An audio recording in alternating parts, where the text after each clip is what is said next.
Puji nama Tuhan, Shalom Bapak Ibu dan Saudara yang terkasih dalam Tuhan. Selalu kami bersuka cita ketika menyapa jemaat Tuhan, dan kami terus berdoa kiranya jemaat Tuhan di dalam kemurahan, kasih, berkat, dan anugerah serta pemeliharaan. Masih kita akan berbicara tentang panggilan gereja. Kita kemarin sudah membicarakan tentang gereja dipanggil untuk siap menghadapi tantangan zaman, kesulitan, berbagai macam hambatan untuk terus menjadi gereja bahtera yang mengarungi zaman ini. Dan dari teks yang sama, yaitu Kisah Para Rasul pasal 8 ayat 1-4, saya ingin bacakan sekali lagi, kita akan belajar satu prinsip yang lain. Saulus juga setuju bahwa Stefanus mati dibunuh. Pada waktu itu mulailah penganiayaan yang hebat terhadap jemaat di Yerusalem. Mereka semua kecuali rasul-rasul, firman Tuhan mengatakan, tersebar ke seluruh daerah Yudea dan Samaria. Orang-orang saleh menguburkan mayat Stefanus serta meratapinya dengan sangat. Tetapi Saulus berusaha membinasakan jemaat itu dan memasuki rumah demi rumah dan menyeret laki-laki dan perempuan keluar dan menyerahkan mereka untuk dimasukkan ke dalam penjara. Mereka yang tersebar itu menjelajah seluruh negeri itu sambil memberitakan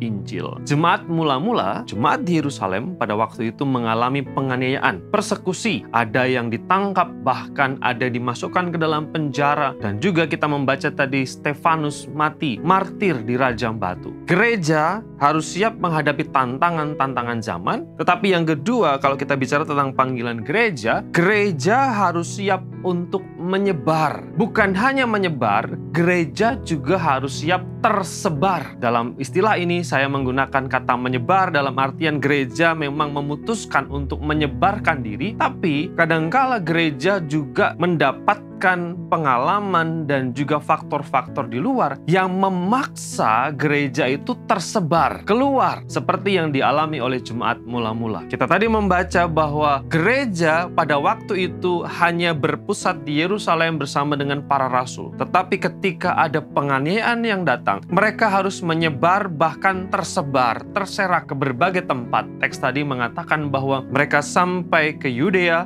artinya ke wilayah yang lebih luas, dan bahkan sampai ke Samaria. Mereka menyeberang daerah geografis, wilayah pemerintahan yang lain, daerah yang lain, provinsi yang lain, tempat yang lebih jauh. Bahkan dikatakan di sana mereka menjelajah, mereka tersebar ke berbagai tempat. Tapi yang menarik adalah bukan hanya sekedar menyebar atau tersebar, mereka menyebar dan tersebar sambil memberitakan Injil. Inilah yang menarik. Gereja dipanggil bukan hanya menikmati persekutuan di dalam kasih persaudaraan yang menyenangkan, kehangatan, sukacita.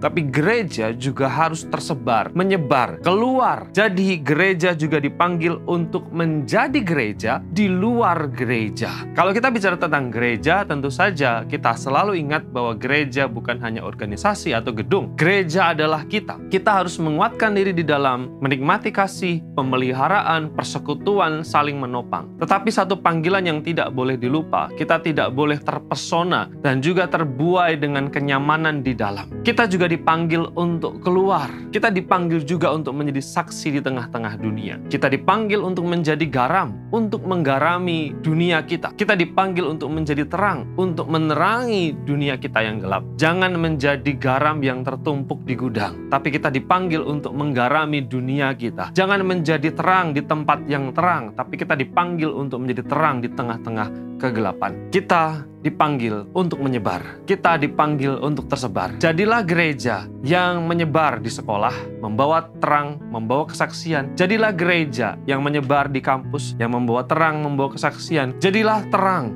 garam yang menyebar di tempat pekerjaan, di dunia kita masing-masing, di marketplace kita masing-masing. Dengan demikian, kita menunaikan panggilan gereja untuk menyebar tetapi juga tersebar. Kiranya kebenaran ini terus meneguhkan kita di momen ulang tahun gereja kita yang ke-42, dan kita terus disadarkan tentang esensi dan panggilan kita sebagai gereja. Mari kita berdoa. Kami selalu mengucap syukur untuk pekerjaan Tuhan di GKNF. Selama 42 tahun Tuhan memberkati dan menyertai. Dan Tuhan terus ingatkan kami, gugah hati kami untuk kami tidak lupa panggilan kami untuk keluar, menyebar dan tersebar, menjadi berkat, menjadi kesaksian di dunia kami. Berkat-Mu dan anugerah-Mu atas kami semua, atas gereja-Mu, atas jemaat-Mu Tuhan. Dalam nama Yesus kami berdoa. Amin.